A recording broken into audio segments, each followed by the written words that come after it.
안녕하세요. 한국지리 28번째 시간이에요. 교재 86페이지 보도록 하겠습니다.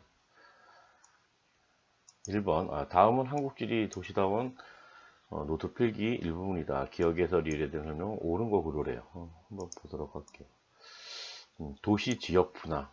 원인 봤더니 도시 내 인구 증가, 도시 성장. 도시의 규모가 커지면서 작은 소도시에서는 지역 분화가 나타나지 않는다 그랬잖아요. 그죠? 주거기능, 공업기능, 뭐 상업기능 이런 것들이 혼재해서 나타나지만은 도시의 규모가 커지면 대도시 같은 경우에는 이 지역 분화가 나타나죠. 그죠? 도시 내부의 기능이 여러 지역으로 나뉘는 현상이다. 도시 규모가 커지면서 비슷한 종류끼리 이렇게 상업기능, 또 뭐 주거기능, 공업기능 이렇게 모이게 되죠. 그죠? 지역 분화가 일어나는 중요한 원인은 접근성과 지대의 차이다. 접근성이 높으면 지대도 높고 또 뭐도 높았어요? 집값, 땅값도 비싸다라고 얘기했죠. 그죠? 도심에서는 상업 업무 기능 이런 것이 아니라 중간 지역에서는 또는 주변 지역에서는 중간 지역에서 과거에 주로 공업 기능이 나타났다고 했죠. 그죠? 그리고 주변 지역에서는 주거 기능이 보통 나타나는데 오늘날에는 이 중간 지역에서는 좀 혼재해서 나타나고 주변 지역의 공업 기능과 주거 기능이 동시에 좀 나타난다라고 생각하면 될 것 같아요. 서울 같은 경우에. 그러면 기억은 유사한 종류 기능이 집적하는 과정이 나타난다. 그렇죠, 그죠? 공업 기능, 상업 기능, 주거 기능이 이렇게 비슷한 기능끼리 모이게 된다라는 뜻이야. 기억은 맞는 선지가 되겠습니다. 그 다음에 지하철 환승역 주변이나 광역버스 노선이 많은 곳. 환승역. 여러 개의 노선이 지나가는 곳, 광역버스 노선이 많은 곳. 이런 것이 접근성이 좋은 지역이거든요. 그럼 이런 지역이 주로 어떤 지역이냐 봤더니 도심이겠죠. 아무래도 도심 또는 뭐 부도심 이런 지역이 여기에 해당된다. 니은이 높다, 접근성이 높다. 그렇죠. 지금 접근성이 높으면 지대도 높고 지가도 높다라고 생각하시면 돼. 니은과 디귿이 높은 지역은 대부분 지대 지불 능력이 낮은 기능. 이것이 높은 기능은 지대 지불 능력이 높은 기능. 저 높은 기능 주로 뭐였어요? 주로 상업 또는 업무 기능, 중심 업무, 이런 업무 기능이 집적된다라고 얘기를 했었습니다. 얘네들은 집심 현상이죠. 리을, 도심에는 상업 업무 기능이 집중되는 집심 현상이 나타난다. 맞는 얘기죠. 그죠? 디귿만 틀렸네요. 그죠? 대신에 이심 현상 같은 경우에는 어떤 것들이 나타나? 이심 현상에 해당되는 것들은 뭐 주거 기능. 주거가 가면 학교도 같이 간다 그랬죠? 학교도 이렇게 빠져나가게 돼요. 또는 이심 기능 또 뭐 공업 기능 이런 것들이 이심 현상이다라고서 얘기할 수 있겠지. 정답은 기업, 니은, 리을이 되겠네요. 정답은 4번입니다. 2번 신문기사는 서울의 학교 이전과 관련된 것이다. 밑줄 친 나구와 비교한 가구의 상대적 특징을 고르라고 합니다. 가구. 고층 빌딩이 즐비한 서울의 가구. 고층 빌딩이 즐비하대요. 고층 빌딩이 있다는 얘기는 뭐야? 토지 이용의 집약도가 높다라고서 얘기할 수 있겠죠. 그죠? 이런 지역이 어디야? 주로 도심이나 부도심이겠지. 그지? 도심. 여기에서는 도심을 의미해요. 서울의 가구에 위치한 뭐뭐 초등학교는 1959년 개교한 역사 깊은 학교이다. 과거에는 그렇게 고층 빌딩이 많지 않았어요. 그러다 보니까 이 안에서 주거 기능도 나타났기 때문에 학교가 있었던 것이다라고 생각하시면 되겠지, 그지? 여기에 참고로 종로구예요, 종로구. 종로구에 숭인동이라고 있거든요. 종로구 숭인동, 동대문 근처에 있다라고 생각하시면 돼. 그러나 2015년에 땡땡땡 뉴타운으로 이전한다. 여기 땡땡땡 뉴타운은 어디로 이전하는 거냐면은 노원구로 이전하는 거, 노원구. 요 사례 찾아보니까 2,000명이 웃돌던 학생 수가 점차 줄게 되어 200명도 안 되는 미니 학교가 된 탓이다. 아주 작은 학교, 도심에 있는데도 학교가 시골 학교처럼 굉장히 작은 학교가 됐다라는 거죠. 그죠? 뭐가 나타난 거야, 이게? 그러면 가에서 뭐가 나타나는 거야? 상주 인구가 감소한 거죠. 상주 인구 감소. 그러면 이것은 무엇이라고 얘기할 수 있어? 무슨 현상이 나는 거야? 인구 공동화 현상이 나타나는 거야. 상주 인구가 감소하게 되었다. 모모 초등학교는 지난해 15개 학급의 학생 수가 138명으로 학급당 학생 수가 9.9명. 완전 시골 학교 같은 느낌이 들죠, 그죠? 반면에 나구는 학교 수가 42고 학생 수가 3만 명이 넘대. 학생 수만 따지면 가구가 5배 정도 더 많대요. 그러면 이 가구는 어느 지역이라고 얘기할 수 있어요? 노원구는? 주변 지역이지, 주변 지역. 저기는 아까 도심이었었고, 또 외곽 지역이라고 얘기할 수 있습니다. 여기는 어떤 기능이? 주거 기능. 그래서 주거 기능이 있기 때문에 학교도 함께 간다라고 얘기를 했었죠. 그죠? 그리고 상대적으로 여기 고층 빌딩이 즐비한 여기 지역은 뭐라고 얘기할 수 있을까? 가구 같은 경우에는 도심이라고 얘기할 수 있고, 여기에는 주로 있는 게 상업 또는 업무 기능. 그래서 20년상에 의해서 주거 기능이 빠져나가다 보니까 학교도 같이 이전되었다라고서 생각하시면 되겠지, 그지? 선생님 전 수업 시간에 뭐 유명한 경기고등학교, 휘문고등학교 이런 거 다 종로구에 있었다 그랬죠, 그죠? 과거에 종로구에 큰 학교였습니다. 그러나 이제 학생 수가 줄면서 강남구로 이전되었다. 경기고등학교, 뭐 휘문고등학교, 그것과 비슷한 것이다라고 생각하시면 되겠네. 가구의 상대적 특성이에요. 가는 도심이야. 그럼 출퇴근 시간대 유출인구, 유출은 나가는 거 아니야. 출근 시간대 어때요? 도심은 이 주거 지역에서 어떻게 해요? 들어오는 인구가 더 많겠죠. 나가는 인구보다 들어오는 인구, 유입되는 인구가 더 높아요. 그래서 주간 인구 지수가 높게 나타나는 거예요. 이렇게 많이 여기 지역에 각종 상업 업무 기능이 많다 보니까 사무실 같은 거 굉장히 많겠지, 그지? 들어오게 되겠죠. 출근 시간대 유출 인구보다 유입 인구가 아니에요. 유출 인구는 나가는 인구잖아, 그지? 나가는 인구는 얼마 없다라는 거죠. 이렇게 나가는 인구는 별로 없어요. 들어오는 인구가 더 많다. 따라서 여기 위에 지역은 다 틀렸다라고 얘기할 수 있겠지, 그지? 그럼 주간 인구 지수는 어때요? 높게 나타나겠지. 들어오다 보니까 낮 시간대 인구는 높잖아요, 그죠? 상주 인구는 적어. 사는 사람들은 적지만 낮에 많은 사람들이 도심으로 향해 들어오기 때문에 주간 인구 지수는 높다. 따라서 이 두 개는 또 틀렸네요, 그죠? 상업지의 평균 지가 도심이다 보니까 접근성도 높고 지대도 높고 그러면 지가도 높다 그랬죠, 그죠? 지가 높다. 그럼 이거 틀렸지? 그럼 정답은 D가 되겠네요. 4번이 정답이에요. 3번 경기도의 땡땡시는 2018년 10월 주민등록 인구가 약 103명 정도 된대요. 인구 꽤 많네요, 그죠? 경기도에 있는 도시야, 경기도에 있는 도시. 땡땡시는 2000년 인구가 38만 명 정도 있으나 2000년에 얼마 안 됐네, 그지? 근데 2000년 초반에 땡땡시는 수도권 2기 신도시로 지정된 후 2005년에 68만 명, 2010년에는 84만 명. 굉장히 인구가 빠른 속도로 증가했다라고 생각하면 돼요. 요 사이에 2배 정도 또 1.5배 증가해서 거의 3배 가까이 인구가 증가했네. 그지? 빠르게 증가했습니다. 빠르게 증가한 게 뭐냐? 신도시가 지정된 이후에 신도시가 건설되면 대규모의 아파트 단지가 지어졌을 거 아니야. 그지? 그러면서 증가했다라고 생각하시면 되겠지. 서울에서 전입해오는, 서울에서 들어오는 거지? 들입자니까. 인구를 수용하기 위해 대규모 아파트 단지를 건설되었고 서울과 연결되는 고속철도, 전철, 지하철 이런 것들이 다니면서 서울까지 30분밖에 안 걸린대요. 서울과 가까운 쪽이지, 그지? 교통 인프라가 대폭 개선되었다. 교통이 발달하면은 교통 발달을 따라서 어떻게 된다 그랬어요? 대도시권이 확대된다라고 얘기했죠. 대도시권이 확대된다. 또는 교외화가 교통로를 따라서 이루어질 수 있는 거지. 교외화가 일어났다, 주거 기능이 바깥으로 나갔다라고 생각하시면 되겠네. 인구수를 봤더니 2000년부터 2018년까지 100만을 이렇게 넘었습니다. 100만을 넘었어. 그럼 밑에 한번 지도를 한번 볼게요. 지금 서울이 여기에 있어요. 서울. 여기가 지금 고향이에요. 고향. 일산구가 있는 고향이에요. 그럼 A지역은 어디 지역이냐? 화살표를 펴놓고서 이렇게 한번 해볼까요? 이렇게 해놓고서 A지역은 무슨 파주시에요. 파주시에도 2기 신도시인 운정 신도시가 생기기도 했어. 그 다음에 B지역은 가평군이에요. 경기도에 유일하게 군이 2개가 있는데 그 중에 하나의 군이 가평군과 양평군. 가평군, 양평군. 나머지는 다시야. 나머지 다시.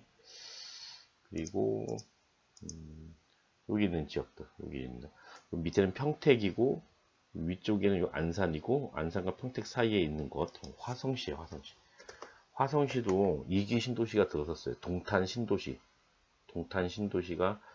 만들어진 지역이 화성시야. 화성시. 그 다음에 여기 D지역은 에버랜드 같은 거 있는 곳 어디야? 용인이에요. 용인시. 그 다음에 C지역은 서울하고 접하고 있죠. 접하고 있습니다. 분당이 있는 이건 일기 신도시지. 분당이 있는 성남시.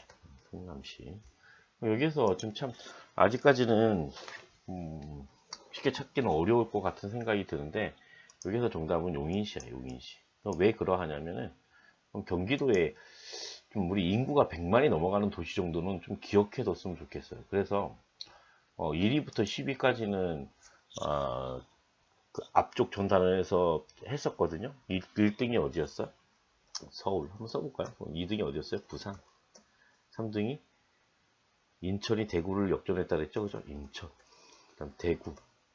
그리고 예전에 광주 쓰는데 광주를 대전이 역전했어요. 대전. 그 다음에 광주. 그 다음에 광역시가 아니고 뭐였어요? 수원이었죠. 수원. 수원이었고, 그 다음 여기 써볼까? 그 다음에는 울산이었어요. 울산. 그 다음에 창원. 영남지방에 있는 창원. 창원 같은 경우에는 창원, 마산, 진해가 통합되었다고 했죠. 그죠? 그 다음에 높은 도시가 용인이에요. 용인의 인구가 100만이 넘어요. 한 103만 정도 돼요. 103만. 수원은 120만 정도라고 생각하시면 돼요. 122만 정도 되거든요.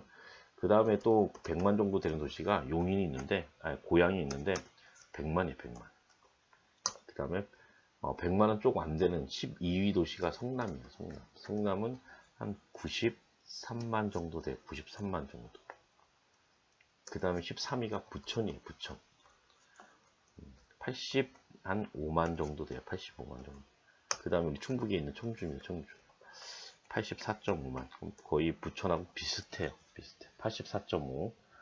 그러면 여기서 경기도에 있는 도시가 지금 용인, 뭐 수원, 그리고 뭐 고양, 이런 도시거든요. 100만이 넘어가는 도시가 지금 요거하고 수도권에 있고, 서울은 특별시고 인천은 광역시잖아. 그지? 근데 아까 경기도라 그랬어.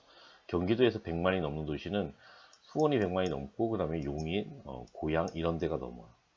그래서 여기 정답은 용인이야. 용인. 선생님, 성남도 비슷비슷한데요? 그래서 성남은 또 왜 여기에 해당되지 않냐면은, 성남은 일기 신도시만 있고, 분당이 일기 신도시야. 분당. 근데 용인에는 용인과 수원 사이에, 여기 용인구, 요게 수원이거든요. 용인, 수원. 여기 사이에 광교 신도시라고 있어요. 광교 신도시. 근데 요 일부는 수원이고 일부는 용인이거든요. 그뿐만 아니라 용인에는 여기 수지, 그리고 뭐 수원 밑에 여기 기흥, 이런 데 대도시가 많이 개발되었거든요. 이런 도시들이 대표적으로 광교 신도시 이런 곳이 이기 신도시에 해당되기 때문에 용인이다라고 생각하시면 돼. 용인은 땅덩어리도 되게 커요. 성남에 비해서 또는 수원에 비해서. 그러다 보니까는 인구가 좀 많을 수 있는 그런 조건은 갖췄다라고 해서 얘기할 수도 있겠지, 그지? 땅덩이 넓으면 인구도 좀 더 많을 가능성이 클 테니까, 그지? 그래서 여기에서 성남하고 헷갈릴 수 있을 것 같은데, 성남은 이미 일기 신도시는 1990년대에 만들어졌거든요. 이미 1990년대에 굉장히 커진 곳이 성남이야. 근데 2000년대부터 급격히 커진 도시가 어디냐? 용인이에요. 용인. 뭐 2005년 2기 신도시, 대표적으로 광교 신도시가 있으면 절반 이상 여기는 수원 쪽, 일부는 용인에 해당되거든요. 뭐 쉽지도 않겠지만 이게 용인이었습니다. 용인. 뭐 인구수도 100만 넘어가는 도시들을 좀 기억을 했으면 좋겠어. 수원에서 100만 넘어가는 도시는 한 3개 정도 있다. 수원, 용인, 고양, 이런 3개 도시. 그 다음에 100만이 조금 안 되는 게 성남시였구나 라고 생각하시면 돼요. 우리 청주 같은 경우에는 한 14위 정도 됐네요. 그럼 여기에서 정답은 D가 되겠네. D. 그러면 경기도를 좀 더 한번 좀 볼까요? 여기에 지금 표시를 이렇게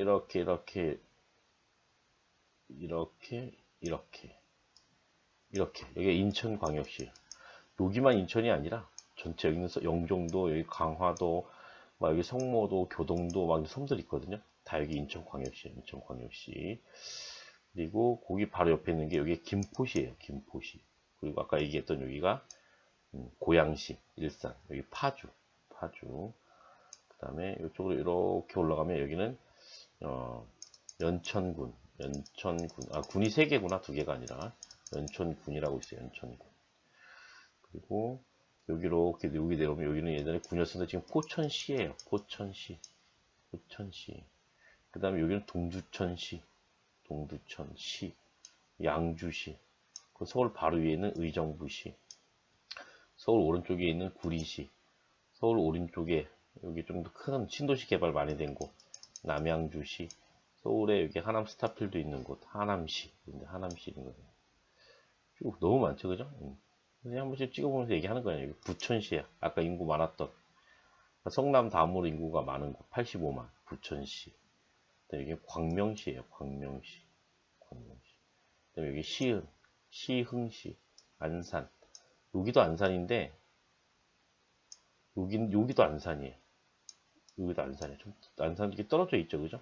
좀 특이해, 특이해. 그 다음에 여기 과천시에요, 과천시. 그 다음에 여기 안양시. 그 다음에 여기 의왕시, 의왕. 여기 군포시. 아까 얘기했던 수원. 여기 수원은 인구가 많으니까 좀 기억해둘 필요가 있겠지, 그지? 수원, 경기도 도청이 있는 곳이야, 수원. 아까 얘기했던 성남. 여긴 용인. 여기는 화성. 화성도 땅덩이가 큰데 예전에 화성군이었거든요. 근데 동탄 신도시가 생기면서 인구가 되게 많아졌습니다. 화성. 여기는 조그마한 도시 오산. 여기는 평택. 좀 서울에서 좀 멀죠. 여기 농촌 경관도 많이 나타나겠지. 이런 외곽 지역에서는. 여기는 안성이라는 곳이고 평택, 안성, 이천, 여주. 평택, 이여. 안성, 이천, 여주. 그리고 여기 양평이라는 곳이야. 양평. 여기는 전라도에 광주광역시가 있지만은 경기도에는 그냥 광주시가 있어요. 광주시. 그리고 여기는 가평군. 그래서 군 단위 지역이 지금 여기 연천군, 가평군, 양평군 요 세 개만 군이고 나머지는 다 시야. 나머지는 다 시. 주요 도시들 이렇게 찍힌 지역을 이렇게 포인트로 찍은 지역들은 좀 기억을 해야 합니다. 4번 넘어가 볼게요. 다음 모식들을 보고 대도시권의 공간구조 특성에 대해 답글을 달아보자. 대도시권의 공간구조 이렇게 나왔는데 이 중심 도시 여기가 뭐야? 여기가 대도시지 대도시. 그리고 여기까지가 뭐야? 대도시의 일일 생활권. 여기까지가 뭐야? 통근이 가능한 범위. 여기까지를 뭐라 부를 수 있어요? 여기까지를 대도시권이라고 얘기할 수 있죠. 대도시권. 가까울수록 이쪽으로 가까울수록 도시적 성격이 많이 나타나고 멀어질수록 촌락적 성격이 강하다라고 했지, 그지? 그럼 여기서 가지역은 뭐라고 얘기할 수 있을까? 가지역은 교외 지역이다, 교외 지역, 그지? 교외 지역이다라고 얘기할 수 있겠지, 그지? 그 다음에 나지역은 뭐라고 했어요? 여기 대도시 영향권. 그 다음에 농촌적 특성이 여기보다 더 강하게 나타나는 이 지역을 배후 농촌이라고 얘기했지, 그지? 그 다음에 여기 바깥은 여기는 대도시권이 아니야. 여기에서 여기까지 통근하기가 쉽지 않다라는 거지. 주말 생활권으로 돼 있지, 그지? 일일 생활권이나 주말 생활권. 그러니까 뭐 휴일이나 주말에 뭐 이렇게 여가를 즐기기 위해서 도시민들이 이렇게 올 수 있는 곳. 여기 더 전형적인 농촌 형태가 더 나타나겠지, 그지? 하나씩 볼게요. 가는 대도시의 영향권보다 농가 비율이 높은 편이다. 가는 대도시 영향권보다 중심도시에 더 가까워요. 농가 비율이 적겠지. 그지? 높은 편이 아니라 더 낮은 편이다 라고 얘기할 수 있겠지. 나는 중심도시로서 최대 통근 가능 지역이다. 맞지? 그지? 최대 통근. 여기서부터는 여기까지 통근이 가능하다고 했습니다. 그지? 위성도시 같은 것들 있잖아. 위성도시. 여기에서 여기까지 출근하는 사람도 있다라는 얘기야. 나는 가보다 도시경관이 뚜렷하다. 가가 더 뚜렷하겠죠, 그죠? 가가 더 뚜렷하고 나로 갈수록 농촌 경관이 더 나타날 테니까 틀렸고요. 교외화는 중심도시 기능이나 인구가 통근 가능권으로 분산되는 현상이다. 맞지, 그지? 중심도시의 기능이나 인구가 통근 가능권으로 분산되는 현상이다. 맞습니다. 교통 발달, 교통로를 따라서 발달할 수 있겠지, 그지? 니은과 리을이 정답이네요. 정답은 4번이에요. 5번 볼게요. 다음은 도시 내부 구조에 대한 수행평가의 보고서이다. 기억에서 미음 중 옳지 않은 것 찾으래요. 기억에서 미음 옳지 않은. A에서 C는 지도에 표시된 세 구 중에 하나이다. 우선 여기 표시된 세 구가 어디인지 먼저 좀 이렇게 표시를 하고 가겠습니다. 표시를. 첫 번째 여기 중구였죠. 중구 바로 위에 뭐였어요? 종로구였지. 종로구. 여기는 뭐야? 도심 지역이야, 도심 지역. 그쵸?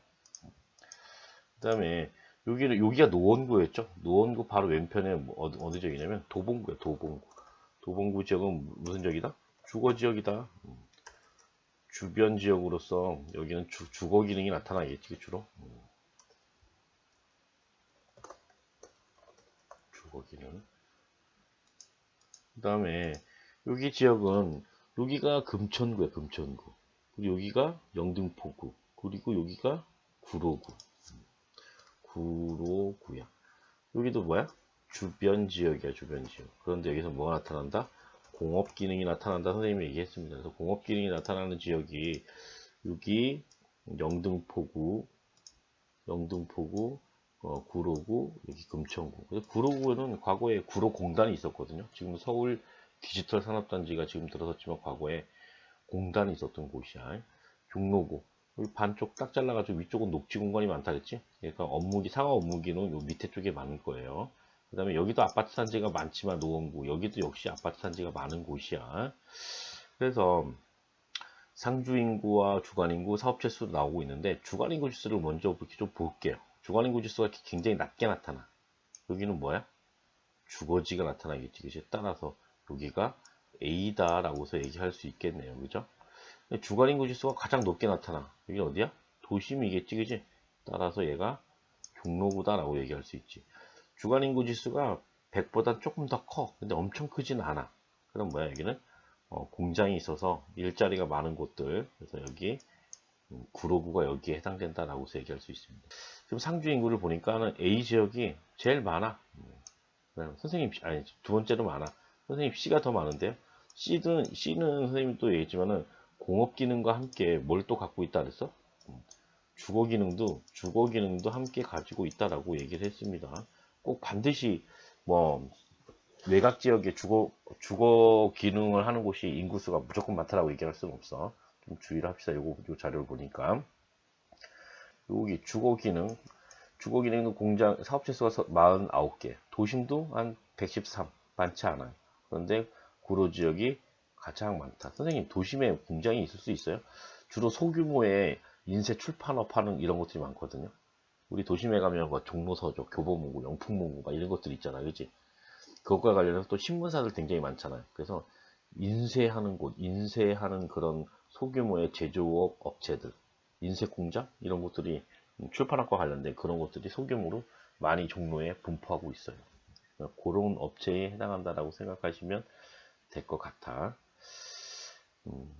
그래서 다시 정리를 해보면 A 지역은 상주 인구는 이 정도 한 33만 정도 되고 주간 인구 지수는 낮고 사업체 수는 낮다. 따라서 A가 도봉구에 해당된다. 여기 지역은 상주 인구가 좀 많이 적고 주간 인구 지수가 굉장히 높게 나타난다. 사업체 수는 적다. 따라서 여기는 종로구에 해당된다. C 지역은 상주 인구도 많다. 그리고 주간 인구 지수는 약간 높다. 사업체 수가 많다. 공업 기능이 가지고 있기 때문에 이렇게 105 정도 나올 수 있다라고 생각하시면 돼. 근데 함께 상주 인구도 많은 거 보니까는 주거 기능도 함께 갖고 있는 것이다. 외곽 지역이잖아. 공장만 다 이쪽에 좀 공장이 좀 이쪽에 많이 분포하고 이쪽에는 주거 지역, 아파트 단지들이 많이 분포를 한다라고 생각하시면 돼. 그러면 그래서 이제 지금 옳지 않은 거 찾는 거네요. 그죠? 옳지 않은 거. A는 B보다 통분 통학 순유입이 많다. A는 B보다 순유입. 순유입은 들어오는 거 아니야. 여기 B가 더 많이 들어오겠죠. 이제 주간인구 지수가 높은 거 보니까 여기는 막 들어오는 거야, 사람들이. 그지? 여기 지역 출근하면서 막 통근 통학에 의해서 막 들어와요. 하지만 이 지역은 어떨까요? 빠져나가는 게 더 많겠지. 이렇게 빠져나가는 게 더 많아요. 따라서 이것이 틀렸네, 그지? 오히려 순유입이 많은 게 아니라 순유출이 많다. 순유출이 많다 이렇게 표현해야 될 것 같아. B는 A보다 주간 인구가 많다. 주간 인구가 많대요. B는 A보다 주간 인구가 많대요. 어떻게 구할까요? 주간 인구는 요 인구에서 주간 인구 지수를 곱해야겠지. 요거를 곱해야 돼요. 그러면은 이거 지수니까는 0.774를 곱해야겠지, 그지? 여기는 A 같은 경우에는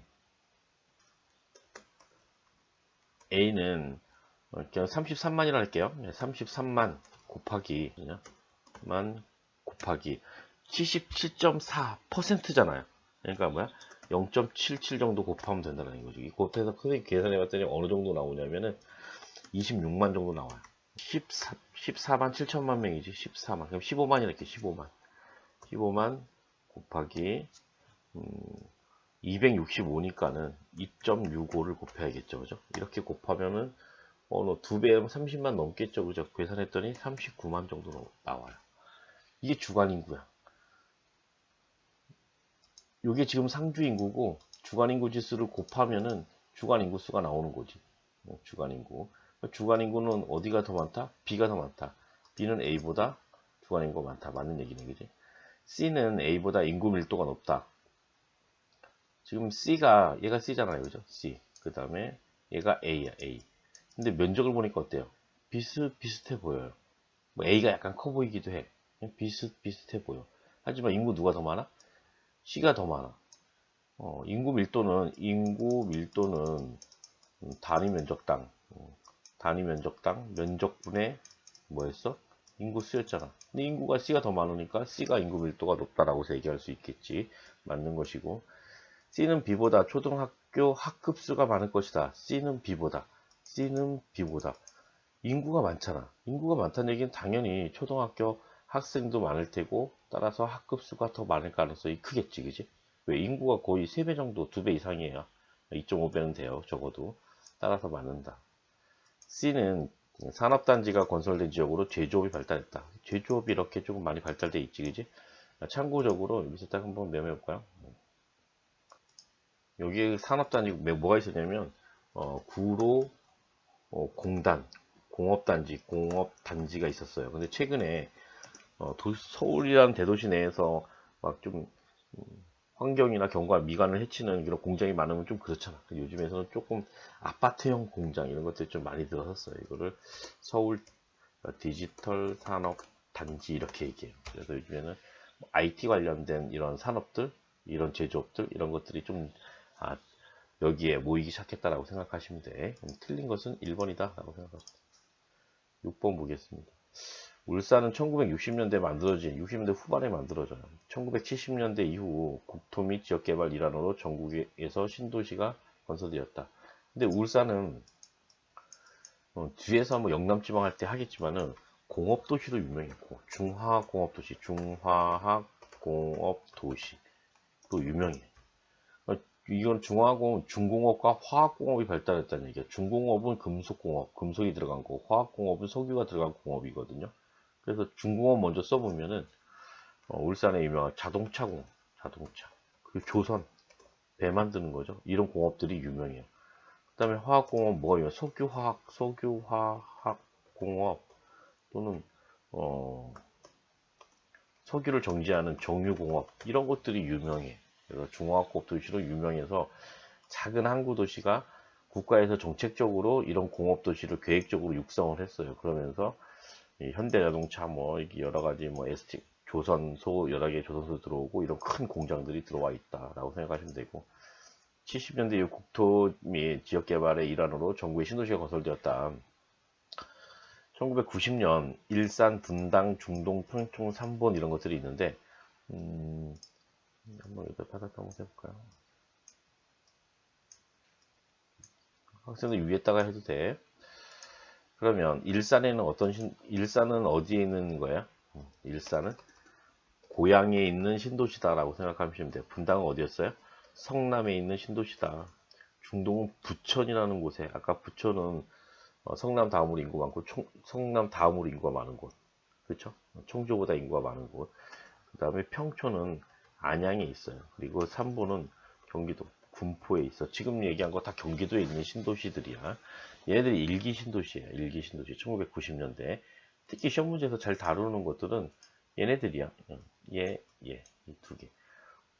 일산, 분당. 여기가 규모가 크기 때문에 자주 살아요.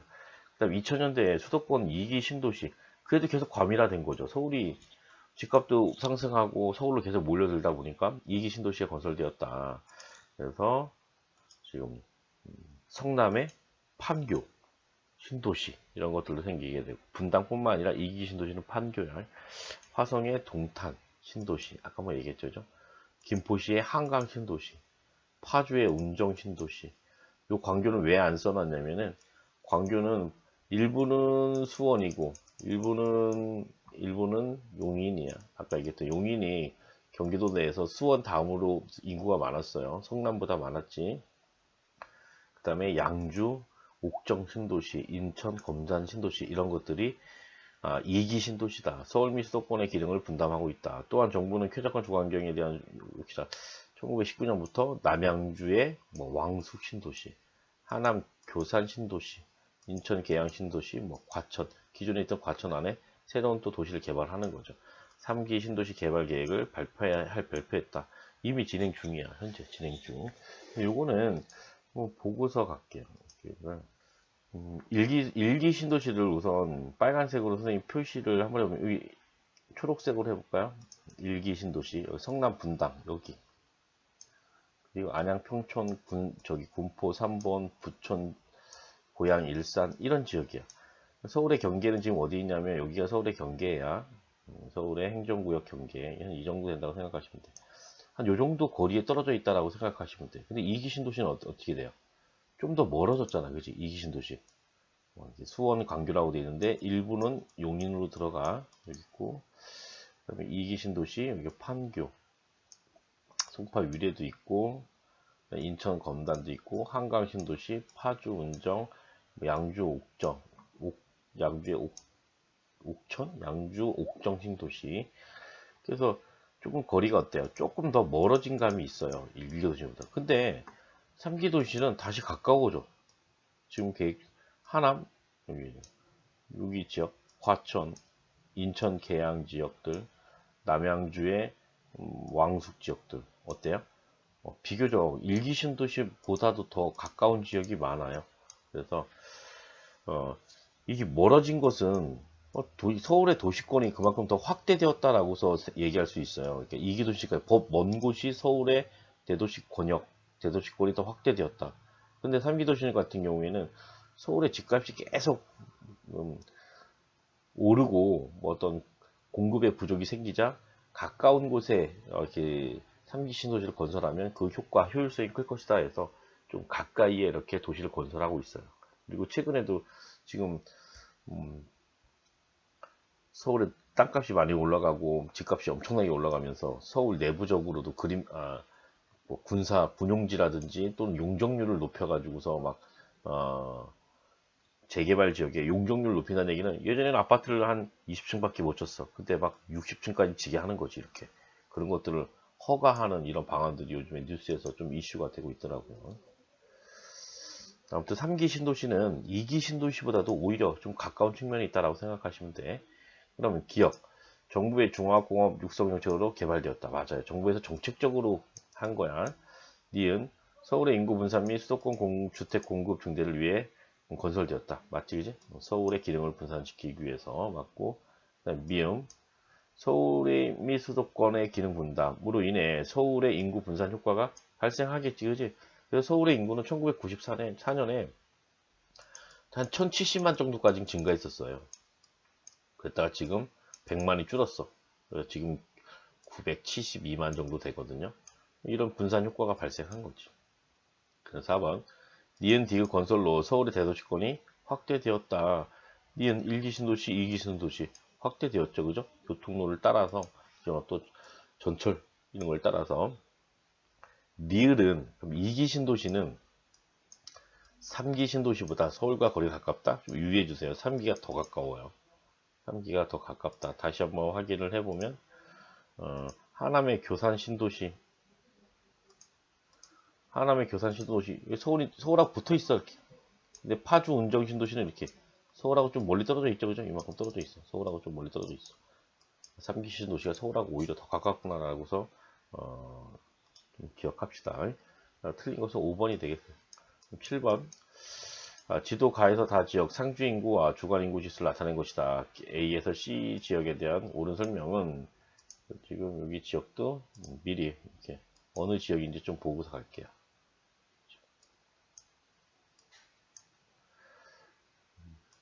여기 지역은 여기 서울이 여기 있어. 서울하고 딱 붙어 있습니다. 여기 뭐야?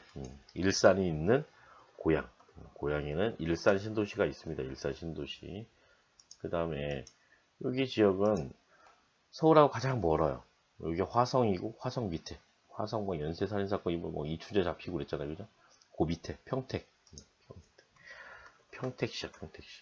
평택시는 서울하고 좀 멀기 때문에 공장 여기는 요 최근에 공업 이런 것들이 크게 증가했지만은 뭐야? 농업 이런 경관도 많이 나타나요. 그 다음에 나는 조금 주의해서 볼게요. 나 같은 경우에는 아까도 얘기했지. 서울의 공업 기능을 분산시킨 곳이야. 여기하고 여기 지역 두 지역이야. 두 지역. 한 지역이 아니라 두 지역이라는 거지. 여기 지역이 뭐야? 안산. 외국인 노동자들 되게 많은 곳. 안산. 여기는 뭐? 공업도시야. 공업도시. 외국인 노동자 굉장히 많은 곳이에요. 여기는 주거 기능과 관련돼 있다라고 생각하시면 되고 주거 기능. 여기는 공업도 있고 농업도 있다. 좀 거리가 좀 멀죠, 그죠? 그래서 최근에 또 평택은 많이 커지고 있어요. 이 평택항을 중심으로 해가지고서. 그래서 한 번씩 다 가봤지만은 다시 한번 볼게요. 서울이 이렇게 있어요. 여기 지금 고양 쭉 보면은 방송국 같은 것도 되게 많거든요. 쭉 아파트 단지가 쭉 늘어서 있죠, 그죠? 그리고 여기도 아파트 단지가 쭉 이렇게 있습니다. 물론 제조업들도 일부 나타나네, 그지? 그리고 이게 뭐 킨텍스 막 이런 것들. 여기 지역이 중심지야. 여기 막 드라마 시티 있고 막 그런 곳. 아무튼 이런 지역이 중심지 지역입니다. 주거 지역이다라고 생각하시면 될 것 같아. 그리고 여기 지역은 안산이에요. 안산의 도시는 여기에 있어. 이렇게 주거지가 여기 많이 있지, 주거지가. 그리고 여기에 공업도시. 요 반만 안산이야. 이쪽으로는 시흥이야. 시흥. 여기에 보면 시흥시가 이쪽에 있거든요. 시흥. 여기는 시흥. 그렇죠? 시흥시. 여기도 주거단지가 이렇게 있고, 그 다음에 평택 같은 경우에 좀 거리가 좀 떨어져 있죠, 그죠? 이렇게 떨어져 있는데, 과거에 평택시는 여기가 평택시야. 그런데 요즘 많이 커지고 있는 곳이 이런 지역이야. 지금 이렇게 공업 도시들이 여기 지금 컨테이너 막 실을 수 있는 이런 것들이 좀 만들어져 있기도 하고, 여기 지금 자동차를 수출하기 위해 자동차가 쭉 이렇게 많이 모여져 있습니다. 다 자동차예요. 자동차들. 평택이 좀 자동차로 좀 유명한 곳이기도 해요. 여기는 천연가스 발전소예요. 화력발전소. 그리고 여기로 이렇게 갔더니 기아 자동차가 이렇게 있어요. 기아 자동차 공장이야. 여기 지금 기아 모터스라고 써져 있죠, 그죠? 자동차들이 이렇게 생산된 것들이 이렇게 있고요. 돌아가서 다시 문제 보겠습니다. 그럼 지금 A 지역 주간인구 지수와 좀 상주인구 이렇게 하는데 A는 상주인구가 가장 많아요. 지금 100만이 조금 안 되는 정도 되겠네, 그지? 100만은 조금 안 되는데 상주인구수는 제일 많은 곳이야. C 지역은 상주인구가 가장 좀 적은 곳이네, 그지? 그리고 주간인구 지수를 봤더니 A가 가장 낮아요. C가 가장 높아. 그러면 서울이 이렇게 있어. 서울하고 가까운 지역들은 어때요? 여기 서울하고 가까운 지역들은 이런 위성지에 서울로 출근하는 사람들이 많다라는 거죠. 이쪽으로 이렇게 서울로 들어온 사람들이 많아요. 서울로 멀어질수록 시간거리 이런 데 같은 경우에는 서울로 가는데 시간이 꽤 걸릴 거 아니야, 그지?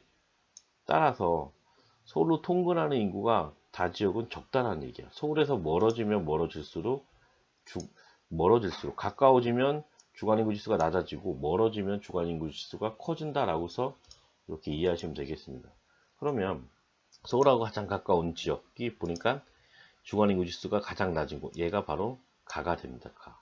그 다음에 주간인구 지수가 두 번째로 낮은 100이 조금 안 되네요. 선생님이 예전에 잘못 얘기했던 것들이 있어. 지금 보니까 과거에는 화성이 공장이 많다 보니까는 서울하고 거리도 어느 정도 떨어져 있고 공장이 많다 보니까는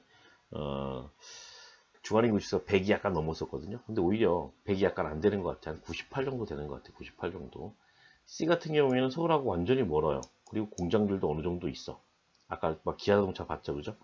그러다 보니까 서울로 가는 곳보다 주변 지역에서 들어오는 인구 많아서 주간인구 지수가 높게 나타난다라고서 생각하시면 될 것 같아요. A에는 서울의 주거 기능을 분담하기 위해 건설된 신도시가 있다.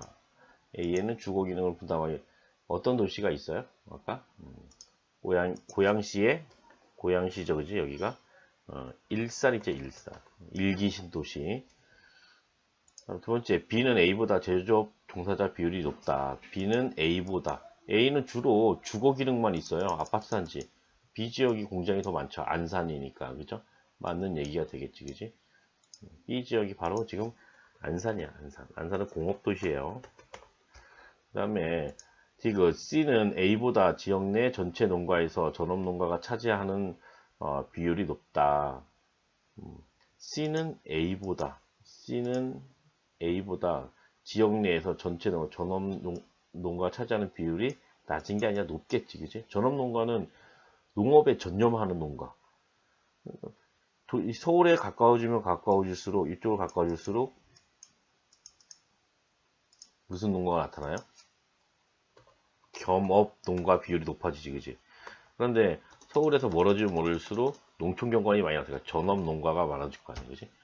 여기는 겸업 농가. 서울에서 좀 멀잖아요, 거리가. 따라서 다 지역은 전업 농가가 차지하는 비율이 높다라고서 봐야겠지, 그지? 여기서 틀렸네, 그지? C는 평택은 B보다 주간 인구가 많다. 이거는 계산을 해봐야 돼요. 우선 틀렸거든요. 계산을 해보려면 어떻게 계산을 해볼까요? C와 B. B 먼저 볼까요? B 지역을 봤더니 B 지역의 인구는 과연 요로 딱 보면 66만 정도 돼요. 66만 곱하기 주간 인구 지수를 곱하면은 상주 인구 곱하기 주간 인구 지수를 곱하면은 저기 주간 인구가 나오겠지, 그지? 그래서 여기는 100이 조금 안 되잖아요, 그죠? 곱하기 100을 곱하면 안 돼. 98 0.98 왜냐면 여기는 100%라는 얘기니까, 그지?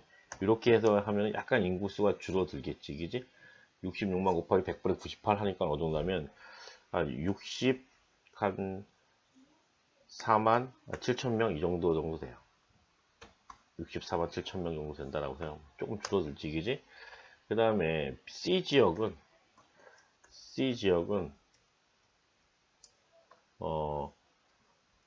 상주 인구가 약 한 40만 좀 넘지, 그지? 44만이라고 그래요. 44만 곱하기 주간 인구 지수가 100이 조금 넘어. 그럼 105, 그럼 1.05 이 정도에서 계산을 하면 어느 정도 나오냐면 한 46만 2천 명 정도 이렇게 나오거든요. 그러면은 어디가 인구가 많아? 나가 많다라는 거지. 안산. 별반 차이 없고 주간인구 지수가 지금 B하고 C하고 큰 차이가 나는 게 아니에요. C가 주간인구 지수가 높다고 해가지고서 B보다 인구가 무조건 많다? 그건 아니지, 그지? 지금 B 자체가 어때요? 상주인구 자체가 C보다도 훨씬 더 높아요. 따라서 주간인구 지수는 큰 차이가 없기 때문에 B가 더 주간인구 수가 많다라고 얘기할 수 있겠지. 따라서 D도 틀렸습니다. 정답은 기역, 니은이 되겠네. 정답은 1번이에요. 1번. 마지막 8번 볼게요. 가나다에 해당하는 것을 A에서 C에서 고르래요. 가나다. 지금 A 같은 경우에는 뭐 써놓고서 할게요. A는 여기 밑에가 지금 서울이고 여기가 뭐야 아까 고양, 여기는 파주에 파주에 가면 이기 신도시인 운정 신도시라고 있어요. 그래서 여기 지역은 서울의 오른쪽 바로 밑에, 여기 조그만 곳은 구리야, 여기 남양주야. 오른쪽 밑에 여기 지역에 있는 곳은 하남시. 하남에도 이기 신도시가 있습니다. 하남에 저 아파트 단지 굉장히 많거든요. 스타필드 이런 데 가면은 그 주변에도. C 지역은 여기서부터 볼게요. 평택, 농촌 경관이 좀 나타나고 공업기능, 농촌기능 다 나타나요. 이 평택. 그 다음에 안성, 이천, 여주, 평택, 안성, 이천, 여주 다 농촌 경관. 양평군, 가평군, 포천시, 연천군 이런 지역은 농촌 경관이 좀 나타날 수 있겠지, 그지? C 지역은 여주예요. 우리 여주하면 쌀 유명하잖아, 그지? 벼농사 많이 진다는 얘기야. 농촌 경관이 나타난다는 뜻이 되겠지, 그지? 그러면 요거는 주간인구 지수를 보면은 좀 쉽게 찾을 수 있을 것 같아. 주간인구 지수가 서울로의 통근 통학 비율로 먼저 볼까요? 여기는 서울로 통근 통학하는 게 2%밖에 안 돼요. 그러면 B지역은 가까우니까는 통근 통학하는 비율이 B지역은 높을 거 아니야, 그치? 따라서 얘는 뭐가 된다? 얘가 다가 뭐가 돼? 하남이 되겠지. 가장 먼 지역이 어디야 지금 보니까? 여주에 여주. 여주는 거리가 어느 정도 멀다 보니까 서울로 통근 통학하는 비율이 낮다라는 거지. 그 다음에 이렇게 파주가 되는 거지. 또 검증을 해보면 될 것 같아요. 겸업농가는 겸업은 서울과 가까우면 가까울수록 겸업농가 비율이 높게 나타날 거 아니야, 그지? 그러면 확인해 보면 하나만 봤더니 서울하고 굉장히 가까워. 경업농가가 66.8%야. 맞네. 여주는 가장 멀어. 경업농가가 셋 중에서 가장 적을 거야. 가장 적은 게 여기네, 그지? 2.0%? 여주 맞네, 그지? 이렇게 검증해도 되고요. 주간인구 지수는 서울하고 가까우면은 주간인구 지수가 높아서 낮았어? 낮았지, 그지? 서울하고 가장 가까운 게 하남이야, 하남. 그러니까 주간인구 지수가 95야. 가장 낮아요. 그 다음에 낮은 게 여기 지금 파주. 주간인구 지수가 100이 넘어가는 거. 멀다 보니까는 서울로 안 가는 거지, 그지? 오히려 들어오는 인구가 더 많다는 얘기야. 104 정도 나타나네. 여주 같은 경우에는 서울로 가는 사람들보다 서울에서 오히려 여주로 출근해서 오는 사람들이 더 많을 수 있다는 거지. 따라서 여기 정답은 2번이 되겠네요. 그죠? ACB가 돼요. ACB. 여기까지가 이제 시험 범위에요. 고생하셨고요. 열심히 공부하시고 모르는 거 있으면은 카톡 등을 통해서 질문을 주시면은 선생님 시간 될 때 답변을 달도록 하겠습니다. 네, 고생하셨습니다.